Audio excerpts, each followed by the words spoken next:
Jadi memang sakit kepala ini merupakan gejala. Jadi banyak penyebabnya. Bukan hanya pasti tumor otak, tidak selalu. Kadang sakit kepala itu bisa juga karena kebentur, bisa juga karena darah tinggi, bisa juga karena ada suatu kelainan di dalam otak. Nah, sekarang kita fokus apakah sakit kepala yang tidak biasa ya. Seringnya kalau pasien dengan tumor otak itu nyeri kepalanya beda dengan nyeri kepala biasa. Seringnya dia nyeri kepala makin lama makin berat, dan nyeri kepalanya tuh kayak kepala diikat atau kayak ditusuk-tusuk, dan tergantung lokasi kelainannya di mana. Selain nyerinya juga ada keluhan tambahan biasanya. Jadi selain nyeri kepala juga bisa seperti kalau lokasi dekat saraf mata gangguan penglihatan.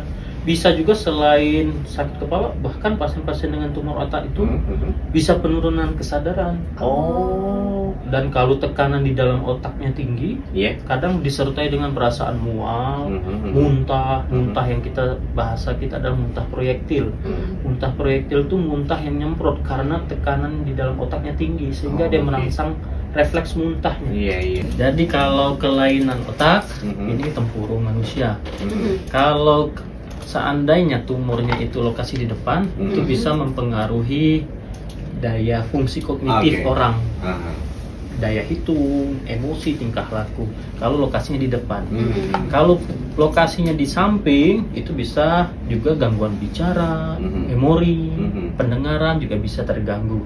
Kalau lokasinya di atas, seandainya kelainannya di atas nih, otak kiri itu mempersarafi anggota gerak kanan, jadi dia ngilang. Selalu seandainya lokasi di sini, mungkin ada kelemahan anggota gerak, baik kelemahan maupun sensoriknya terganggu. Nah, kalau kelainan tumornya itu di lokasi di otak kecil, bisa gangguan keseimbangan atau juga bisa terjadi gejala lain, bahkan bisa penurunan kesadaran sehingga hidrosipalus dan lain-lain. Jadi gejala-gejala apapun itu, baik nyeri kepala, pandangan kabur, penurunan kesadaran, gangguan penglihatan, apapun itu, periksakan ke dokter.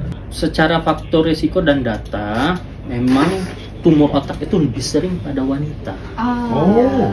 Walaupun pada lelaki juga bisa, tapi secara data itu wanita lebih sering mendapatkan tumor otak. Dalam waktu 1 minggu ini saja, kami di Rumah Sakit Santosa Kuku melakukan operasi pasien tumor otak itu kurang lebih sudah 5 pasien dalam 1 minggu. Dalam 1 minggu? Iya, betul. Jadi kasusnya banyak sekali. Sebagai contoh, ini contoh nih, pasien dengan tumor otak besar. Ini di bagian otak sebelah kiri besar sekali. Jadi karena pasiennya datang dan sudah kita lakukan tindakan operasi. Dan ini pasien pada perempuan usia 50 tahun. Yang mempengaruhi secara faktor genetik ada. Jadi mungkin ada orang tua, kakek neneknya atau buyut-buyutnya yang mempunyai kasus tumor otak, bisa juga memiliki faktor risiko. Jadi ketika ada gejala-gejala sakit kepala hebat, ada baiknya periksakan ke dokter. Selain itu juga betul lifestyle, pola hidup yang sekarang, kita sekarang apapun gampang, tinggal duduk manis di rumah, mau apa-apa, gerak kurang, olahraga kurang, itu juga bisa menambah resiko. Selanjutnya juga, apakah HP memiliki radiasi atau tidak? Ini juga sedang dalam penelitian, apakah radiasi dari HP memiliki faktor risiko terjadi tumor otak atau tidak.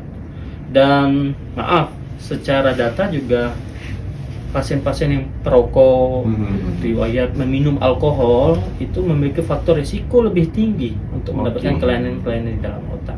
Pengobatan awalnya kita akan berikan pengobatan. Jadi ada obat-obat yang untuk mengurangi bengkak otak dan mengurangi tekanan yang tinggi di dalam otak. Bleaching atau pewarna rambut ya. Mungkin ada baiknya menggunakan produk-produk yang aman ya, atau produk-produk yang memang sudah melewati BPOM atau melewati pemeriksaan balai penggunaan barang-barang produk itu. Secara kalau barang-barang itu atau produk-produk itu tidak aman, mungkin yang pertama berefek adalah kulitnya dulu ya, mungkin kulit gatal atau merasa panas. Tetapi apakah bisa mempengaruhi ke dalam? Kalau mungkin itu zat-zat yang terlalu iritatif atau terlalu memiliki efek kimia yang besar, mungkin saja bisa berefek.